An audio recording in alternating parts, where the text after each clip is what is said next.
Բարի լույս գործարարալիքին միացած մեր բոլոր լսողներին եւ դիտողներին միացել եք մեզ 106 եւ 5 հաճախականությամբ կամ դիտում եք մեզ թվային հարթակներում թարմուղեղով զրույցն է սա, իսկ թարմուղեղով իմ զրուցակիցը քաղաքացիական պայմանագիր խմբակցության падգամավոր Հասմիկ Հակոբյանն է, բարև ձեզ։ Բարև ձեզ։ Երկար ժամանակ է անցել, ինչ մենք չենք զրուցել, ուրախ եմ, որ այստեղ եք Տիկին Հակոբյան։ Վերջին նորություններից դուք Հայաստանում չէիք պաշտոնական այցով Թուրքիայում եք գտնվում, կուզեմ, որ մի քիչ մանրամասնեք, թե ինչպիսի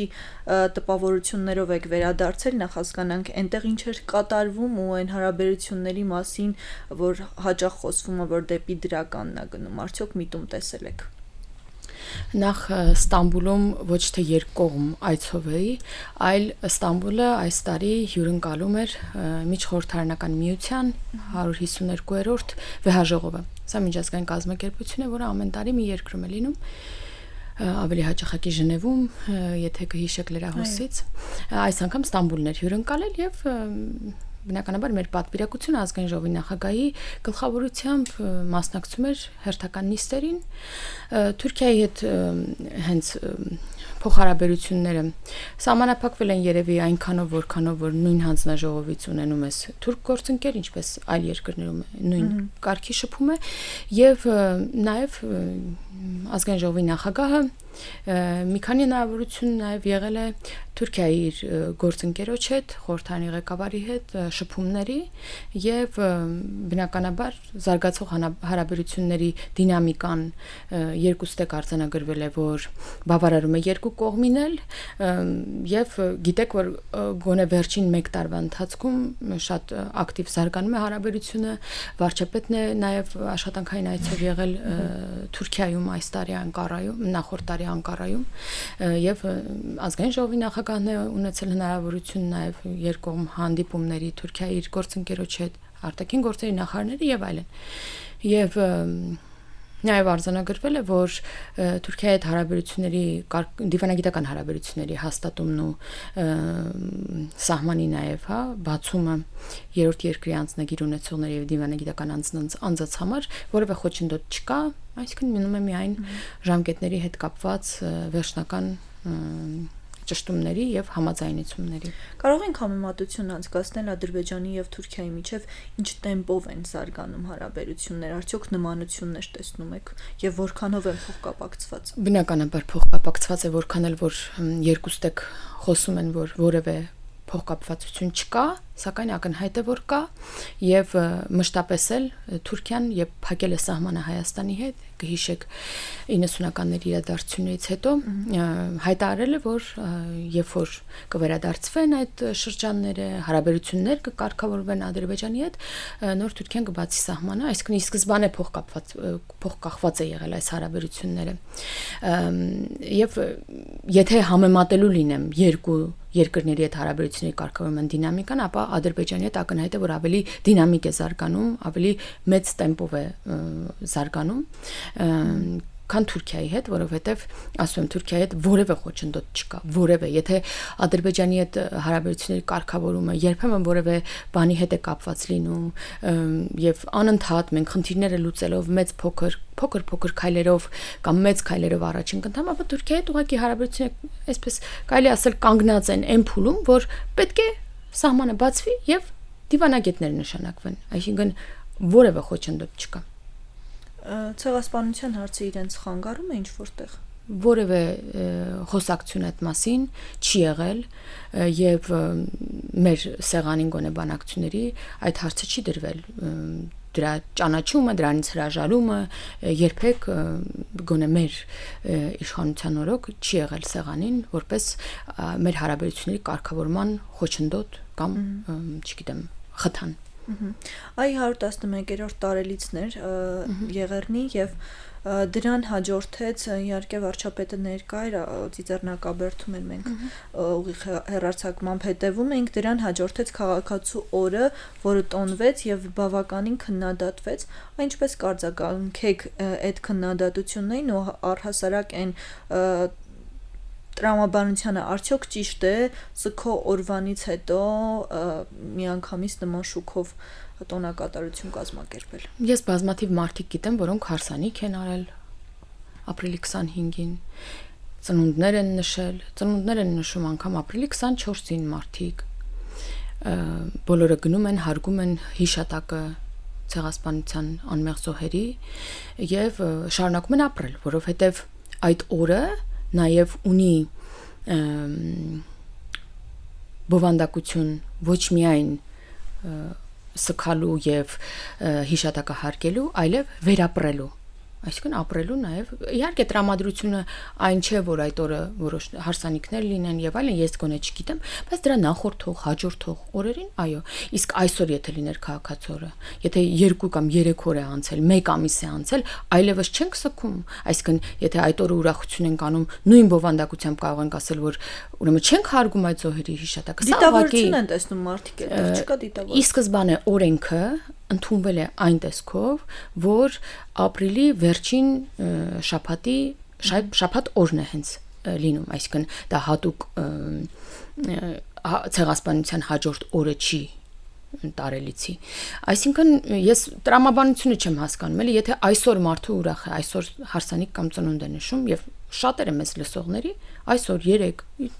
ապրել են, սրճարաններն են լիքը, թատերական ներկայացումներ կան։ Եթե հաջորդ օրը մարդիկ գնացել են թատրոն, նշանակում է նրանք չեն հարգում այդ զոհերի հիշատակը։ Ես տրամաբանություն չեմ ասում, կամ այդ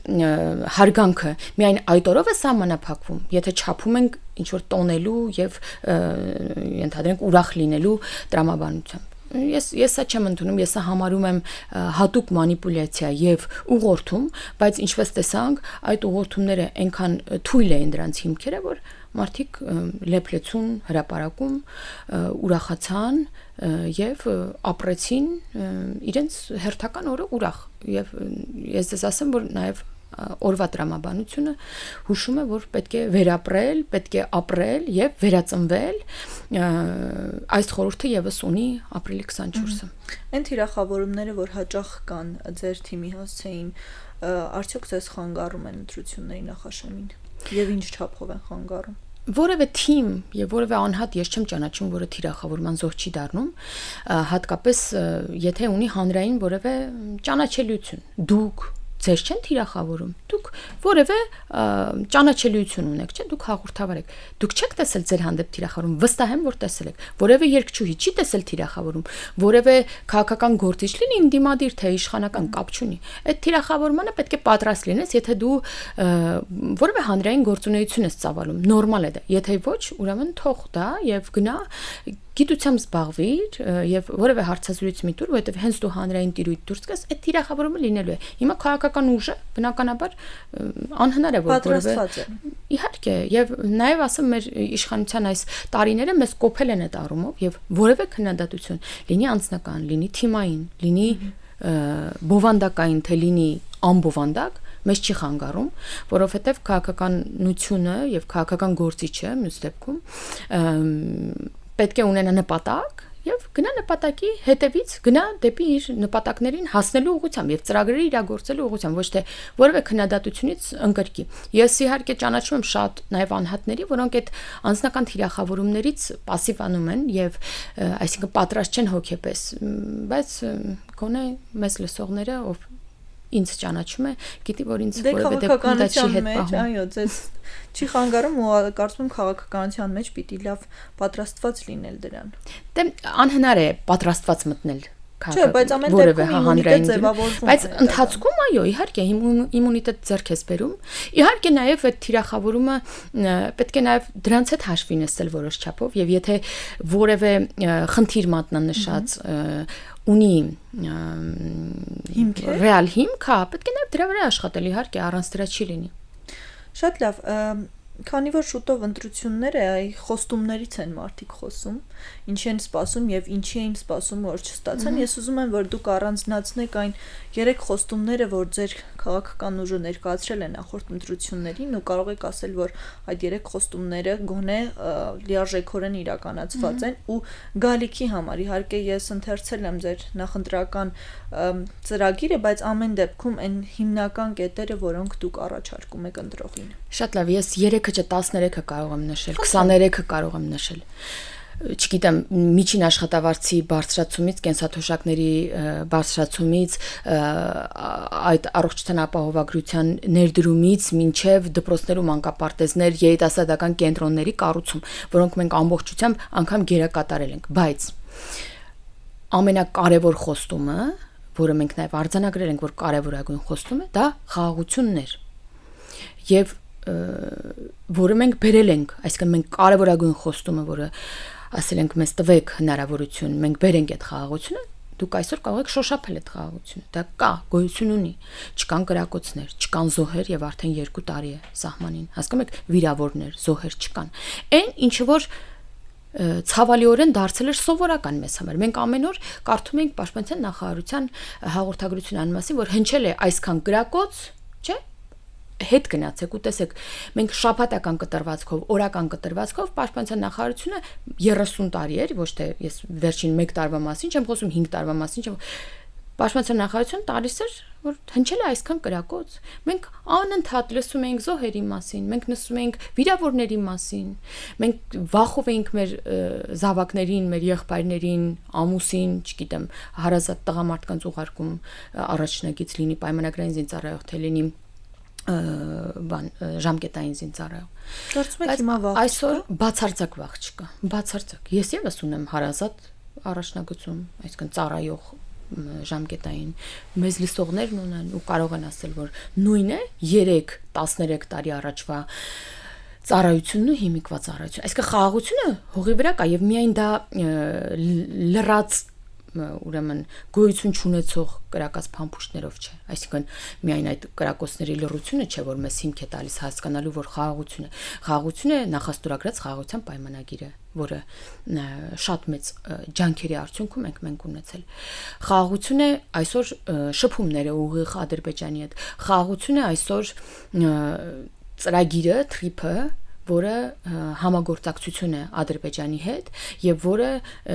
ենթադրում է նաեւ միմյանցից փոխկախվածություն, որովհետեւ դրանից ունենալու ենք առավելություններ, ֆինանսական, տնտեսական առավելություններ երկու երկրներն էլ։ Բացի դա նաեւ ավելի հեշտ կոմունիկացիա, կապ, ճանապարհ եւ այլն։ Խաղաղությունը Ադրբեջանի կողմից իր երկրի ապաշրջափակումը Հայաստանի համար իբրև տարանցիկ երկիր։ Մենք արդեն չենք հաշվում 3-րդն է, 5-րդն է, 10-րդն է, բեռն է գալիս Հայաստան։ Խաղաղությունը մեր տնտեսական համագործակցությունը, մենք իրարից ապրանք ենք առնում։ Այսինքն մի ժամանակ քննադատում են, որ միայն մենք ենք Ադրբեջանից առնում, չնայած դա առավելություն էր Հայաստանի համար, որովհետև մենք ավելի քիչ գին էինք վճարում, ավելի ուրեմն ավելի մատչելի գին էր, գիտեք, որ բենզինի գները նվազեցին Հայաստանում, բայց բացի դա նաև Ադրբեջանն է Հայաստանից արդեն ապրանք գնում եւ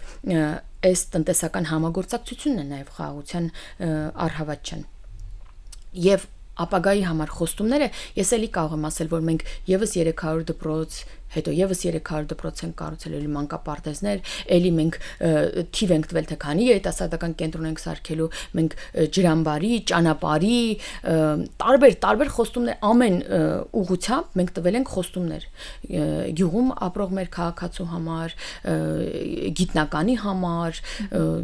արվեստագետի համար, բոլորի համար կան այդտեղ խոստումներ, բայց կարևորագույն խոստումը, սա մեր առաջի կետը, որ նայեք մեր նախընտրական ծրագրի, սա էլի խաղաղության ինստիտուցիոնալիզացիան է, սա նշանակում է, որ ավելի ամրապնդվելու է եւ ավելի ինստիտուցիոնալ հիմքի վրա է դրվելու է խաղաղությունը, որը այսօր նոր է, կա, բայց նոր է, դեռ մանուկ է եւ խնամքի կարիք ունի։ Տիկին Հակոբյան, այդ ձեր թիմակիցները դուք էլ մշտապես շեշտում եք, որ խաղաղությունը կա հողի վրա է, բայց նախաստորագրված է դեռևս։ Եթե չկան հիմքեր հստակ խանգարող, ինչու վերջնական չի ստորագրվում խաղաղության պայմանագիրը եւ դրան հակադարձող է Նիկոլ Փաշինյանը վերջերս էր, չէ, որ ասում էր, որ եթե ընդդիմությունը մեծամասնություն հավաքի, սպասվում է մեծ պատերազմ սեպտեմբերին։ Ինչու ենք մենք կարող պատերազմի մասին հստակ ժամկետներ նշել, բայց այ խաղաղության պայմանագրի ստորագրման մասին մենք ժամկետներով չենք կարողանում խոսել։ Ժամկետներով կարողանում ենք խոսել։ Խաղաղության համաձայնագիրը ստորագրվել է օգոստոսի 8-ին Վաշինգտոնում, նախաստորագրվել է եւ ստորագրումը պետք է ոչ թե վաղը լինի, այլ 3 պետք է լիներ, այսինքն որևէ խոչընդոտ չկա։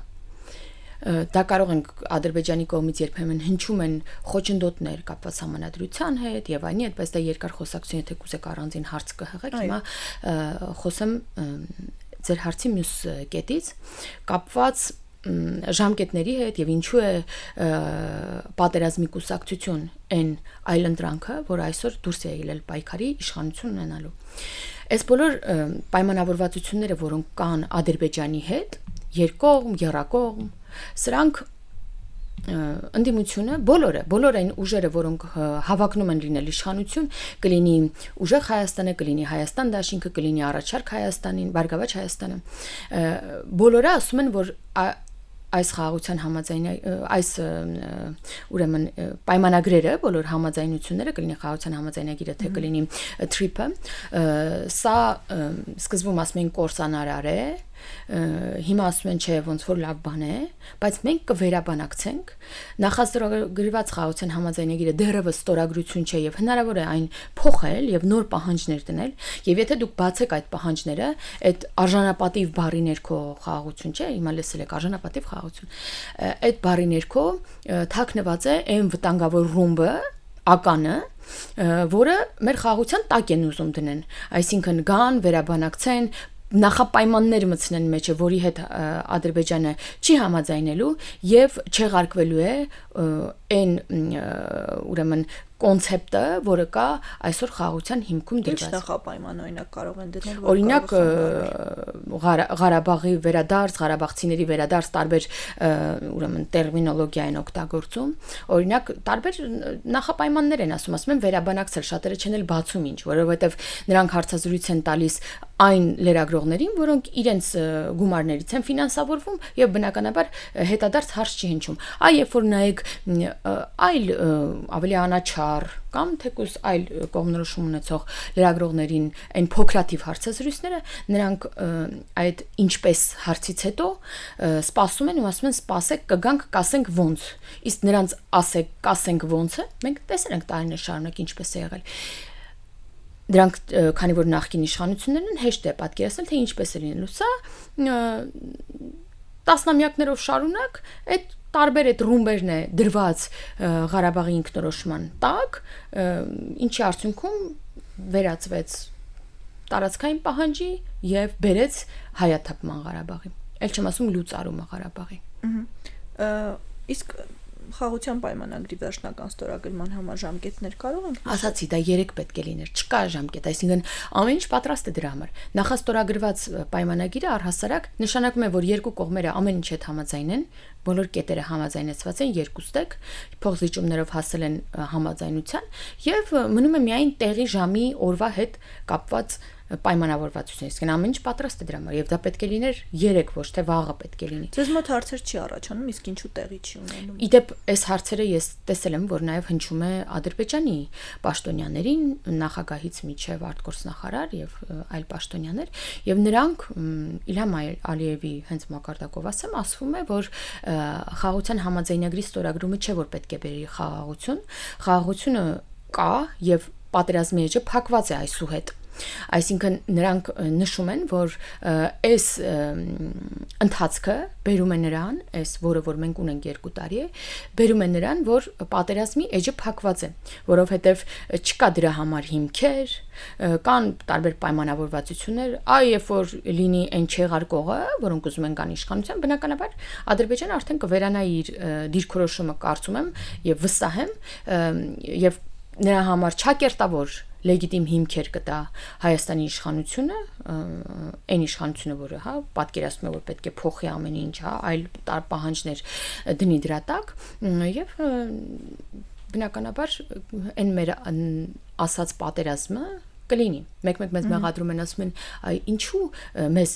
այն ժամանակ, հա, 20 թվից առաջ չեք զգուշացրել, որ կարա լինի պատերազմ, մենք հիմա զգուշացնում ենք մեր քաղաքացիներին։ Կարող է լինել պատերազմ, ոչ թե կարող է, այլ երաշխավորված է, եթե այն մարդիկ, որոնք ուզում են չեղարկեն այդ հիմքը խաղաղության, կան իշխանության։ Իսկ խաղաղությունը երաշխավորված է 100%-ով։ Ոչ, իհարկե ոչ։ Խաղաղություն կա, բայց դրա մասին պետք մենք ինչ ենք ասում տեր կանգնեք խաղաղության, ինչ ենք ասում հոգ տարեք խաղաղության մասին։ Որտեղ նորածին է այդ խաղաղությունը, մենք անգամ չգիտենք ինչպես ապրել այդ խաղաղության հետ։ Մենք չգիտենք ինչպես ապրել։ Դրա համար պետք է դրան մեծացնել, խնամել, սնել, դնել ոտքերի վրա, դնել ինստիտուցիոնալ հիմքի վրա այդ խաղաղությունը, որպեսզի այլևս փակված տասնամյակներով, հարյուրամյակներով փակված լինի այդ էջը եւ հարատև փակված լինի այդ էջը, բայց այն մյուս կողմը, այդ ընդդիմադիր այդ երրագլուխ պատերազմի այդ կուսակցությունները ուզում են բնում խեղտել խաղաղությունը, ուզում են այդ նորածին խաղաղությանը խեղտել օրորոցում դեռևս։ Դրա համար մենք ասում ենք սիրելի քաղաքացի, թույլ մի տուր, որ այդ խաղաղությունը խեղդվի։ Եվ ես ինչքան որ շփվել եմ քաղաքացի հետ, իսկ վերջին 2 ամսում գոնե այդ շփումները աննախադեպ շատ են եղել հայտնի պատճառներով, որտեղ մենք մարզեր ենք գնում վարչապետի գլխավորությամբ, քաղաքացին վստահ են, որ տեր է կանգնելու խաղաղությունը։ Մեզ գալիս ասում են, մեզ մենակ չթողնեք եւ ոտնե այդ գազից չհանեք։ Իսկ մենք խոսք ենք տալիս, որ մենք մենակ չենք թողելու, որտեղ մենք 20 թվից հետո ռազմավարական որոշում է կայացվել, որ մենք ընտրում ենք խաղաղությունը ու գնալու ենք դրա հետևից ու մեր քաղաքացուն մենակ չենք թողելու։ Եվ հիմա հատկապես, երբ որ ամեն ինչ այսքան լավ է, անհնար է պատկերացնել, որ մենք մեր քաղաքացուն մենակ կթողենք այս վերջին ակորդի ժամանակ։ Այ ենթադրենք քաղաքացիները ընտրում են ձեզ, ձեր ուժը մեծամասնություն է ստանում, դրան հաջորդող քայլերը Հայաստանի Հանրապետության քաղաքացին տեր կանգնել ասելով խաղաղությանը, ինչ պիտի հասկանա եւ խնամել ասելով խաղաղությանը, ինչ պիտի հասկանա։ Պետք է թույլ չտալ, որ չեղարկվի այդ խաղաղությունը։ Պետք է հնարավորություն տալ մեր ուժին, որ մենք շարունակենք այն ընթացքը, որը բերում ենք արդեն 1-2 տարի է։ Այսինքն մենք ապագայի համար ինչ ենք պատկերացնում։ Մենք պատկերացնում ենք, որ Թուրքիայի հետ կունենանք ապաշրջափակված սահման։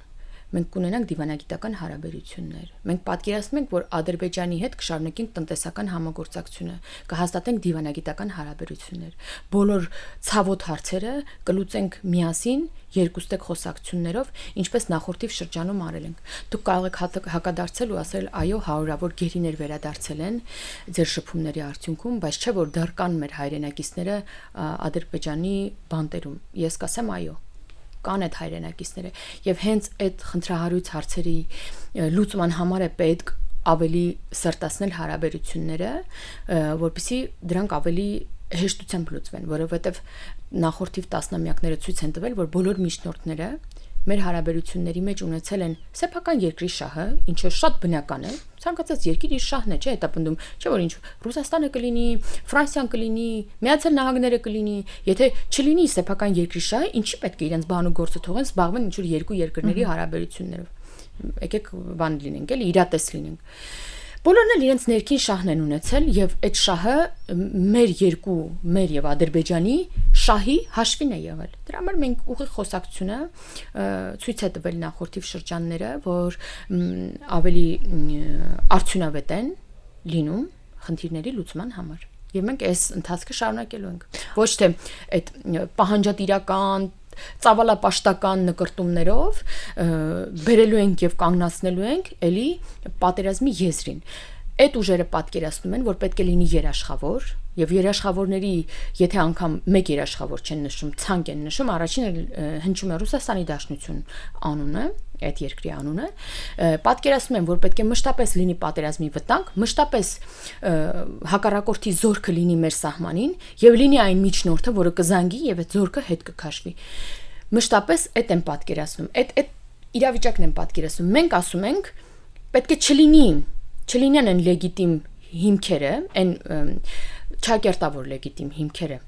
մյուս կողմի համար գալու մոտենալու մեր սահմանին եւ մեր խաղաղության առաջին երաշխավորը մեր լեգիտիմությունն է ներքին դրա համար մենք իրական Հայաստանի գաղափարախոսությունն ենք առաջ քաշել մենք մեր իրական սահմաններով 29743 քառակուսի կիլոմետր տարածքով զարգացումն ենք պատկերացնում որովհետեւ դրանից ցանկացած ուղղությամբ հյուսիս հարավ արևելք արևմուտք ցանկացած ուղղությամբ 1 սանտիմետրի պահանջը եւ նկրտումը սա ուղիղ պատերազմ է Ջերմուկի օկուպացված հատվածը մտնում է ձեր նշած թվի մեջ։ Իհարկե։ Մենք ունենք նախաստորագրված խաղաղության համաձայնագիր, մենք ունենք եռակողմ հռչակագիր Միացյալ Նահանգների հետ, մենք ունենք վավերացված Հայաստանում եւ Ադրբեջանում սահմանազատման կանոնակարգ, եւ այս 3 փաստաթղթերով էլ ֆիքսվում է Հայաստանի Հանրապետության եւ Ադրբեջանի Հանրապետության ինքնիշխանությունը, տարածքային ամբողջականությունը եւ նաեւ կետերից մեկ օրինակահաղության համաձայնագրի այն է, որ մենք միմյանցից չպետք է ունենանք տարածքային պահանջ եւ մենք միմյանց տարածքները ճանաչում ենք Ալմաթայի հռչակագրի այդ սահմաններով, որով այն տարածքները, որը այժմ օկուպացված է Ադրբեջանի կողմից, շուրջ 200 քառակուսի կիլոմետր տարածքը, այդ տարածքները Հայաստանի Հանրապետությունն են եւ դրա տակ կա Ադրբեջանի նախագահի ստորագրությունը։ Արդյոք սա մեր համար լեգիտիմ հիմք չէ էլի պատերազմով վերցնելու այդ տարածքները, այո, որովհետեւ դա մեր սուվերեն տարածքներն են։ Բայց գնալ այդ ճանապարհով նշանակում է չունենալ այլ հնարավորություն առանց զոհի, առանց պատերազմի հարցը լուծելու։ Մենք տեսնում ենք հնարավորություն առանց զոհի, առանց մեր զինվորների կյանքի հաշվին այդ մեր տարածքները ազատագրելու եւ դա ուրեմն սահմանազատման այդ հնարավորությունն է, որը ինչպես ասացի, ստորագրված եւ վավերացված է երկու երկրներում եւ մի փուլում մենք արդեն կհասնենք այդ սահմանին։ Իհարկե, ճիշտ կլիներ եւ ավելի խաղաղության կոնտեքստում կլիներ, եթե Ադրբեջանը հետ քաշվեր այդ տարածքներից, հաշվի առնելով, որ այդտեղ կարելի համալի եւ ստորագրությունը նաեւ իրենց կողմից, սակայն հեշտ չի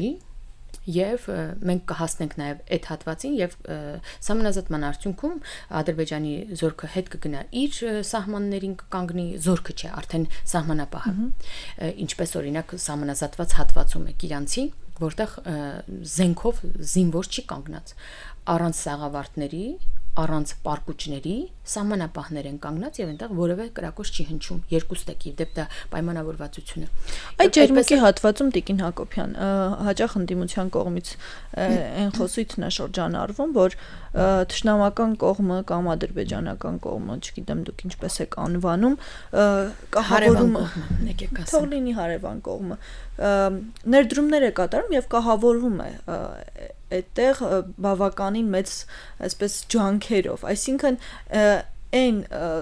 չգիտեմ, սպասելիքը, որ իրենք այդտեղից դուրս կգան, անհավանական է եւ նաեւ հիշեցնում են, որ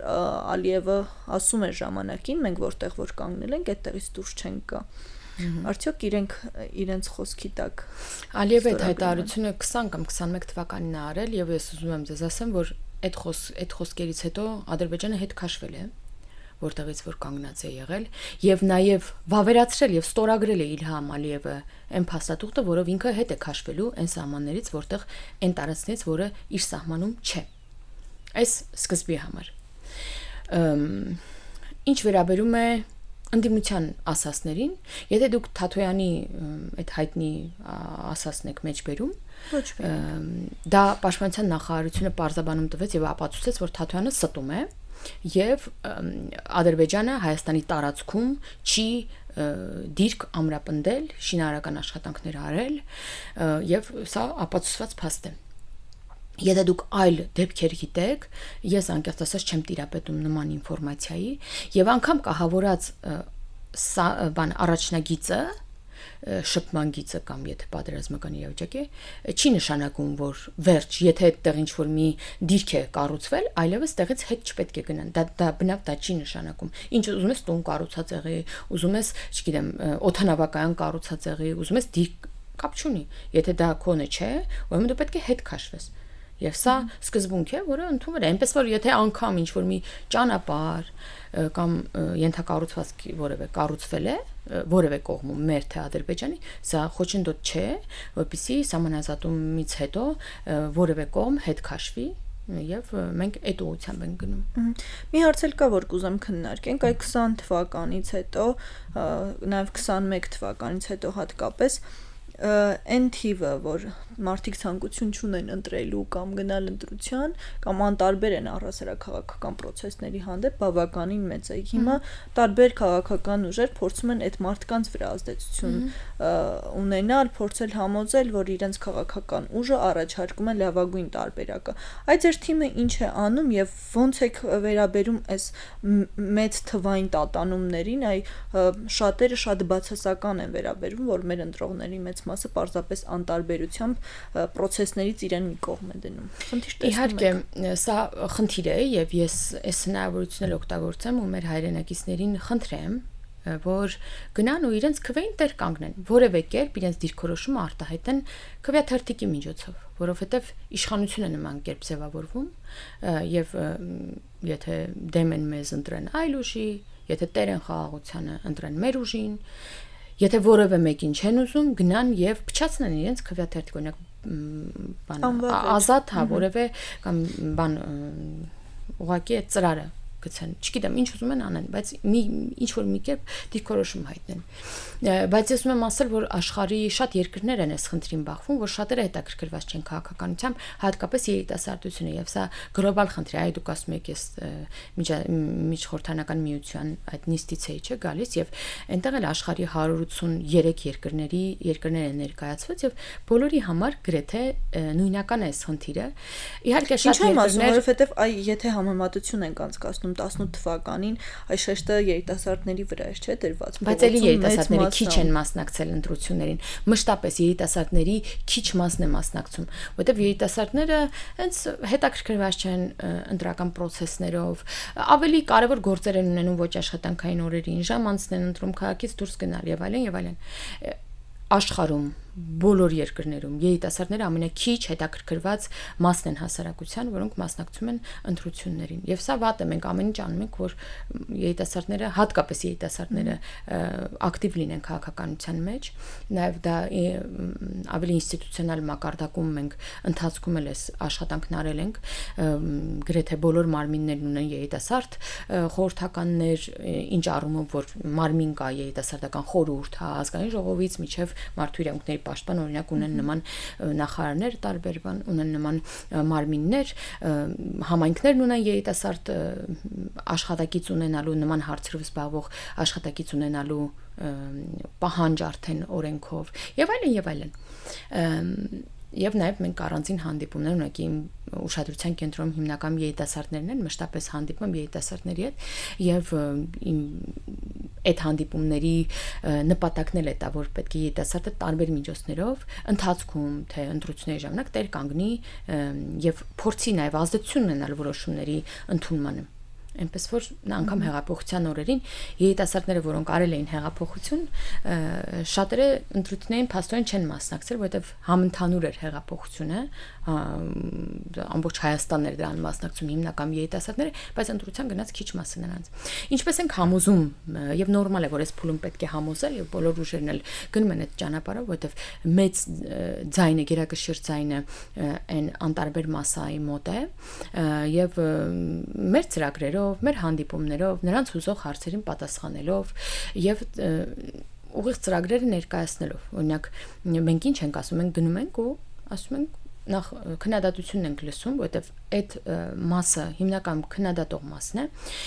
լսում ենք քննադատությունը, փորձում ենք բաց հարցերին տալ պատասխաններ եւ բնականաբար մեր ամենակարևոր բոլորին հետաքրքրող չկա այդ տանը նստող եւ ընտրության չգնացող մարդուն, մեկ է մտահոգում է խաղաղությունը եւ խաղաղության բացակայությունը եւ նրա համար կարեւոր է որ գոյություն ունեցող խաղաղությունը լինի ինստիտուցիոնալ։ Դրա համար ես չեմ կարծում, որ այս ընտրությունը հերթական ընտրություն է։ Սա սովորական ընտրություն չէ, որտեղ մեկն առաջարկում է 100,000 աշխատատեղ, մյուսը 300,000, այսօր ամենատենց ականջահաճո թվերը հնչելու են եւ բարի խոստումները, հա։ Մի կողմ դնենք դրանք իրատեսական չեն, հիմնական են ընդդիմադիր մասը ուժերի, որոնք վստահ են, որ իրենք չեն հաղթելու եւ շանս չունեն իշխանություն լինելու եւ այդ ծրագրերը իրականացնելու, աստղաբաշխական ինչ որ թվեր են նշում։ Այս ամեն ինչի իհարկե ականջահաճո է, բայց ամենակարևորը այդ գոյություն ունեցող խաղաղության պահպանումն է, որովհետև ինչքան էլ մենք խոսք տանք, որ կկառուցենք 300 եւս դպրոց, այդ դպրոց գնացող երեխայի համար, նրա ծնողի համար միևնույնը կլինի, եթե պատերազմ լինի, այդ դպրոցը լավն է, վատն է, որովհետև դպրոցը չի աշխատելու այդ դեպքում։ Պատերազմի ժամանակ դպրոցը չի աշխատելու։ Այսօր պատերազմող երկրներ կան։ Բազմաթիվ մեր տարածաշրջանում այդտեղ երեխեքը գնում են դպրոց եւ այդ դպրոցի գույքը կրթության որակն անգամ տեսեք ինչ կարեւոր բան եմ ասում կրթության որակ դպրոց ճանապարհ այդ ամեն ինչը իրանց համար Արցախի օրինակ ինչ իրանց համար կարևոր չէ, եթե խաղաղություն չկա։ Դրա համար այդ շատ կարևոր բան է։ Դրա համար այս տարվա, այս անգամվա ընտրությունները մեր խորհրդարանական ուղղակի ծրագրերի մասին չեն։ Դրանք դա խաղաղության մասին է եւ 5 տարվա համար, իսկ 5 տարում հնարավոր է այս իրավիճակը դնել ինստիտուցիոնալ հիմքերի վրա, որովհետեւ tripartite կգործարկվի, որովհետեւ դիվանագիտական հարաբերություններ կհաստատվեն, որովհետեւ եւս 5 տարի արդեն մարդանդրում է, որ իր հայրենակիցները չեն զոհվելու, սահմանները շարունակելու են զարգանալ։ Այսօր Կիրանցը ամենաարագ զարգացող համայնքներից է, այն Կիրանցը, որը այդ ընդդիմությունը իրեն ճղում էր, որ հեսա բանա, չգիտեմ, վերանալու է Կիրանցը, հայտնվելու է հակառակորդի մոտ, մարդիկ լքելու են իրենց տները, դատարկվելու է Կիրանցը, բայց Կիրանցում եկեղեցի է կառուցվում, վերակառուցվում, եկեղեցին այն, որ մնում էր, չէ, որ ասում էին մնալու է Ադրբեջանում, հա։ Այդ եկեղեցին է ռեստավրացիա անում, հա, նորոգվել է արդեն։ Այնտեղ տներ են կառուցվում եւ կրկնապատկվել է Իրանցի բնակչությունը եւ էլի այնտեղ ապրող մեր հայրենակիցները ցանկանում են ծրագիրը այն 16 միլիոնների ծրագիրը, որը կառավարության աջակցությամբ տուն է կառուցվում, շարունակվի եւ այն շարունակվում է։ Այնպես որ մենք էս ենք առաջարկում եւ քաղաքացին գնալով ընտրության ընտրելու է այս ամեն ինչի շարունակություն, թե այն հետ գնանք այն մեր նախորդող 30 տարին եւ պատերազմական իրավիճակում հայտնվենք, ամեն օր էլի արթնանանք, տեսնենք այսօր վիրավոր կա թե զոհ կա, քանի կրակոց է եղել եւ ինչ էլի դժոխք է սպասվում մեզ։ Շնորհակալ եմ ձեզ լսելու համար։ Մեզ լսողներին եւ դիտողներին եւս մեկ անգամ հիշեցնեմ, որ իմ զրուցակիցը քաղաքացիական պայմանագիր խմբակցության падգամավոր Հասմիկ Հակոբյանն էր, իսկ ձեզ համար Մոնիկա Մամյանը աշխատեց։ Վաղը կրկին կհանդիպենք, լավ եղեք։